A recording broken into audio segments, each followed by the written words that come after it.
નમસ્કાર. તો મિત્રો 2 માર્ચ 2025 ના સોના ચાંદીના બજાર ભાવ કેવા રહ્યા તે વિશેની વાત આ વિડીયોમાં કરીશું. તેમજ ડોલર સામે રૂપિયાની સ્થિતિ શું છે તે વિશેની પણ આ વિડીયોમાં વાત કરીશું. તો વિડીયોને છેલ્લે સુધી જોવા વિનંતી. અને જે પણ મિત્રો યુટ્યુબમાં જોઈ રહ્યા છે તો ચેનલ સબસ્ક્રાઇબ કરી લેજો. ફેસબુકમાં જોઈ રહ્યા છે તો ફેસબુક પેજને ફોલો કરી લેજો. તો મિત્રો સૌપ્રથમ આજે ચાંદીની બજાર જોઈએ તો 1 ગ્રામ ચાંદી 97 રૂપિયા, 8 ગ્રામ ચાંદીનો ભાવ આજે 776 રૂપિયા, 10 ગ્રામ ચાંદી 970 રૂપિયા, 100 ગ્રામ ચાંદીનો ભાવ 9700 અને 1 કિલો ચાંદીનો ભાવ 97000 રૂપિયા સુધી રહ્યો હતો. તો મિત્રો ખાસ કરીને આજે ચાંદીની બજારમાં કોઈ પણ પ્રકારની વધઘટ જોવા મળી નહોતી અને ભાવ એકંદરે સ્થિર રહ્યા હતા.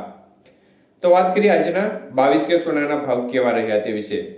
તો મિત્રો 22 કે સોનાનો 1 ગ્રામનો ભાવ આજે 7940 રૂપિયા, જ્યારે 8 ગ્રામ સોનાનો ભાવ આજે 63520 રૂપિયા, 10 ગ્રામ સોનું ખાસ કરીને 79400 રૂપિયા અને 100 ગ્રામ સોનાનો ભાવ આજે 7,94,000 રૂપિયા સુધી રહ્યો હતો.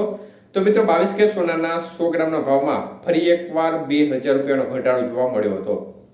જ્યારે વાત કરીએ 24 કે સોનાના ભાવ વિશે તો 24 કે સોનાનો 1 ગ્રામનો ભાવ 8662 રૂપિયા, જ્યારે 8 ગ્રામ સોનાનો ભાવ 69296 રૂપિયા, 10 ગ્રામ સોનું 86620 રૂપિયા અને 100 ગ્રામ સોનાનો ભાવ 8,66,200 રૂપિયા સુધી રહ્યો હતો. તો મિત્રો ખાસ કરીને આજે 24 કે સોનાના 100 ગ્રામના ભાવમાં ફરી એકવાર 2200 રૂપિયાનો ઘટાડો જોવા મળ્યો હતો.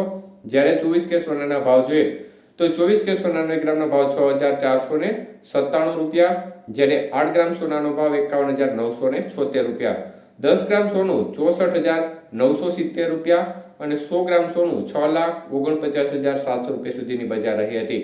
તો 18 કે સોનાના 100 ગ્રામના ભાવમાં 1600 રૂપિયાનો ઘટાડો જોવા મળ્યો હતો. તો મિત્રો ખાસ કરીને આમ જોવા જઈએ તો છેલ્લા 4 દિવસથી સોનાની બજારમાં ધીમી ગતિએ ઘટાડો જોવા મળી રહ્યો છે. ગઈકાલે પણ ઘટાડો જોવા મળ્યો હતો, 5,000 રૂપિયા જેટલો ઘટાડો જોવા મળ્યો હતો અને ત્યારબાદ આજે પણ ફરીથી બજારમાં ઘટાડા તરફી માહોલ જોવા મળી રહ્યો છે. તો મિત્રો ગઈકાલે યુક્રેન અને જે અમેરિકા વચ્ચેની બંને દેશોના વડાની એક બેઠક હતી અને આ બેઠકમાં શાબ્દિક બોલાચાલી પણ થઈ હતી. તો આ વિવાદને પગલે પણ આંશિક રીતે જે યુદ્ધ સમાપ્તિ તરફની જાહેરાત કરવા બાબતે મીટિંગ મળી હતી, પરંતુ આમાં કોઈ પણ પ્રકારનો નિર્ણય ન આવ્યો હતો અને ખાસ કરીને શાબ્દિક બોલાચાલી વચ્ચે મામલો થોડો વધુ બિચકી ગયો હતો, જેની અસર છે તે આગામી સમયમાં જે વિવિધ બજારો છે તેના પર ચોક્કસપણે જોવા મળી શકે છે અને કોઈ આકરા નિર્ણયો લેવાય તો ચોક્કસપણે બજારને અસર કરતા રહી શકે છે.